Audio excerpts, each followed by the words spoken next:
3 YouTube சேனல்கள் வியாபாரத்திற்கு இருக்கிறது. தேவைப்படுபவர்கள் இந்த எண்ணுக்கு தொடர்பு கொள்ளுங்கள். வணக்கம். ஒரு மாநிலத்தை சார்ந்த மக்கள் அனைவரும் ஒன்றிணைந்து ஒரே குரலாக மோடியை பார்த்து, அமித்ஷாவை பார்த்து கேட்கிறார்கள்.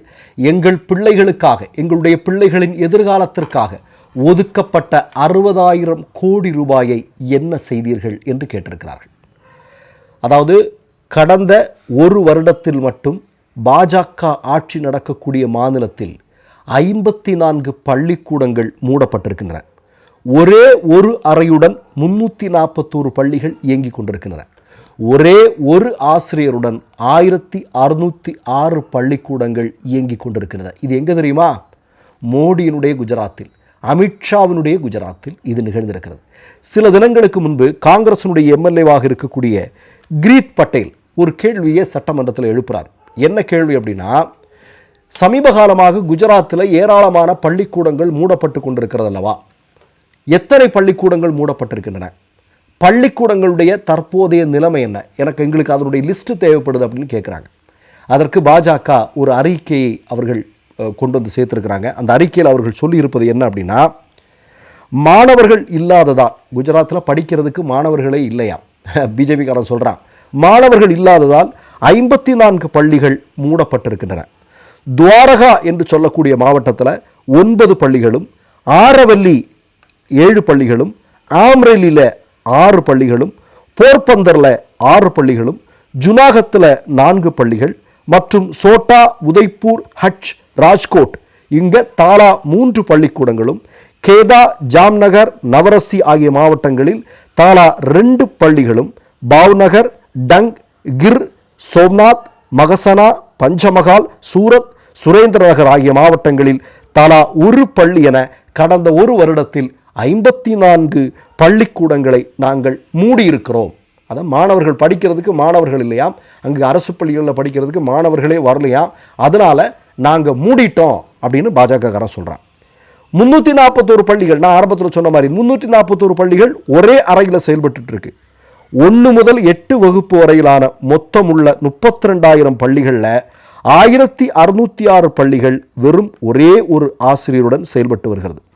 78 அரசு பள்ளிகள், 315 அரசு உதவி பெறும் பள்ளிகள், 255 தனியார் பள்ளிகள் என 648 பள்ளிகள் விளையாட்டு மைதானங்கள் இன்றி இயங்கி வருகின்றன. இதுதான் இவர்கள் கொடுத்திருக்கக்கூடிய கணக்கு. இப்போ கடந்த பிப்ரவரி மாதம் காங்கிரசுடைய எம்எல்ஏவாக இருக்கக்கூடிய ஷைலேஷ் பர்மர் அவர் ஒரு கேள்வி கேட்கிறார். என்ன அப்படின்னா, குஜராத்தில் பாஜக ஆட்சி நடந்துட்டு இருக்கு, இவங்க ஒரு 341 பள்ளிகள் ஒரே அறையுடன் செயல்பட்டு கொண்டு வருகிறது அப்படின்னு 2 வருடத்திற்கு முன்னால் சொன்னாங்க. இதே சட்டமன்றத்தில் சொன்னாங்க. அப்போ உடனடியாக என்ன அப்படின்னா, இந்த 341 பள்ளிகளை சீரமைப்பதற்காக 60,000 கோடி ரூபாய் நாங்கள் நிதி ஒதுக்கீடு செய்திருக்கிறோம் அப்படின்னு சொன்னாங்க. ஆனால் 2 வருடமாகி இப்போது நீங்கள் பாஜக அரசு கொடுத்திருக்கக்கூடிய அறிக்கையில் என்ன சொல்கிறாங்க அப்படின்னா, அதே மாதிரி 341 பள்ளிக்கூடங்கள் ஒரே அறையுடன் தான் செயல்பட்டு கொண்டிருக்கிறது என்று சொல்கிறார்கள். அப்படி என்றால் 2 வருடங்களுக்கு முன்பு இந்த பள்ளிக்கூடங்களை சரி செய்வதற்காக, குஜராத்தில் இருக்கக்கூடிய கல்விக்கூடங்களை சரி செய்வதற்காக 60,000 கோடி ரூபாய் நிதி ஒதுக்கீடு செய்யப்பட்டதல்லவா? அந்த பணம் என்னவானது? யார் ஏப்பம் விட்டீங்க? யார் அடிச்சுட்டு போனீங்க? என்ன நடக்குது அப்படிங்கிற கேள்வி இன்றைக்கு குஜராத் மக்களால் முன்வைக்கப்பட்டிருக்கிறது. நல்லா கேட்டுங்க. 341 பள்ளிக்கூடங்கள் இங்கே இருக்குது, அதுக்கு 60,000 கோடி ரூபாய் ஒதுக்கீடு செய்கிறார்கள். இந்த 60,000 கோடி ரூபாய் ஒதுக்கீடு செய்து 2 வருடத்திற்கு பிறகும் ஒரு பள்ளிக்கூடம் கூட சரி செய்யப்படவில்லை. அப்படி என்றால் மக்கள் வரிப்பணமான 60,000 கோடி ரூபாயை மோடியும், அமித்ஷாவும், ஆர்எஸ்எஸ்காரர்களும், குஜராத் பாஜகக்காரர்களும் என்ன செய்தார்கள் அப்படின்னு குஜராத் மக்கள் கேட்கிறார்கள். இந்த செகண்ட் வரைக்கும் பதில் கிடையாது. 60,000 கோடி ரூபாய் என்ன பண்ணோம் அப்படிங்கிறது தெரியாது. உங்களுக்கெல்லாம் நல்லா ஞாபகம் இருக்கும், ஒரு மிக முக்கியமான ஒரு படம் எல்லாரும் பார்த்துருப்பீங்க. ஜவஹர்லால் நேருவும், மகாத்மா காந்தியும், பகத்சிங்கும் இல்லையா, சுபாஷ் சந்திர போஸ் எல்லாம் பிள்ளைகளை கூட்டிட்டு ஸ்கூலுக்கு கொண்டு போகிற மாதிரியான ஒரு படம். இன்னொரு படத்தில் நீங்கள் பார்த்தீங்கன்னா, மோடி பாபர் மசூதியை இடித்த இடத்தில் சங்க பரிவாரங்களால் கட்டப்பட்டிருக்கக்கூடிய ராமர் கோயிலுக்கு பிள்ளைகளை அழைத்து கொண்டு சென்றிருக்கிறார்கள். இந்த மாதிரி ஒரு புகைப்படம் ரொம்ப பெரிய அளவில் ஃபேமஸ் ஆச்சு, நீங்கள் எல்லாம் பார்த்துருப்பீங்க. நான் எதற்காக இதை சொல்கிறேன் அப்படின்னா, உத்தரப்பிரதேசத்திலையும் குஜராத்திலையும் திட்டமிட்டே பல வருடங்களாக அரசு பள்ளிகள் மூடப்பட்டு வருகிறது. திட்டமிட்டே இவங்க செய்கிறாங்க. ஏன் ஆர்எஸ்எஸ் பள்ளிக்கூடங்களை மூடிக்கொண்டிருக்கிறார்கள்? ஏன் ஆர்எஸ்எஸ் இது திட்டமிட்டு செஞ்சுட்டு இருக்கிறாங்க? ரொம்ப சிம்பிள் தான். ஆர்எஸ்எஸ்னுடைய தலைவர் ஒருத்தர் சொன்னதே, படிக்கிறவன் இருக்கிற இடத்துல பாஜக வளராது, ஆர்எஸ்எஸ் வளராது. கேரளாவில் ஏன் பாஜக வரல அப்படிங்கிற ஒரு கேள்விக்கு அங்கே சொல்கிறாங்க, இங்கே படித்தவர்கள் இருக்கிறார்கள், படித்தவர்கள் இருக்கிற வரையிலும் பாஜகவிற்கு வாய்ப்பில்லை. சிம்பிள் தான். அப்போ படிக்கக்கூடாது, கல்வி வந்துடக்கூடாது. கல்வி கிடைச்சிட்டா அவன் கேள்வி கேட்டுருவான். நம்ம பித்தலாட்டமெல்லாம் அம்பலப்பட்டுருவோம். நம்ம வடை சூடுறதெல்லாம் நடக்காது. அவன் நம்மளை பார்த்து மூஞ்சிக்கு நேராக கேள்வி கேட்டுருவான், அணி திரண்டுருவான், போராடிடுவான். அதனால் அவனை சிந்திக்க விடக்கூடாது. சிந்திக்க விடாமல் இருக்கணும்னா கல்வியை மறுத்துடணும். கல்வியை மறுக்கணும்னா பள்ளிக்கூடங்களை மூடணும். பள்ளிக்கூடங்களை மூடிட்டா சாந்தமாக இருக்கலாம். இதே மாதிரி நிரந்தரமாக ஆட்சி பொறுப்பில் இருக்கலாம்.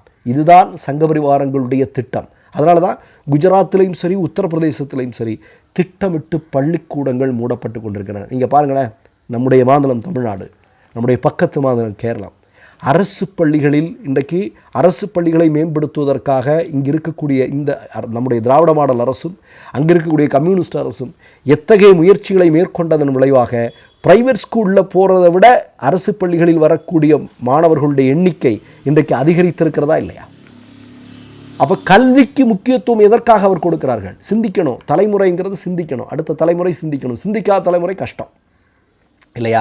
சிந்திக்கவே கூடாது அப்படின்னு சொல்கிறது யார்? ஆர்எஸ்எஸ்கார சொல்கிறாங்க. கேள்வியே கேட்கக்கூடாது. அறிவியல் என்ன சொல்லும்? அறிவியல் சொல்லும் கேள்வி கேள் என்று சொல்லும்.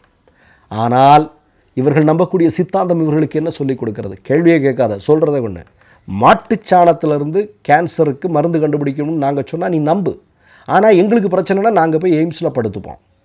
நீ மாட்டுச்சாணம் தான் தின்னணும்.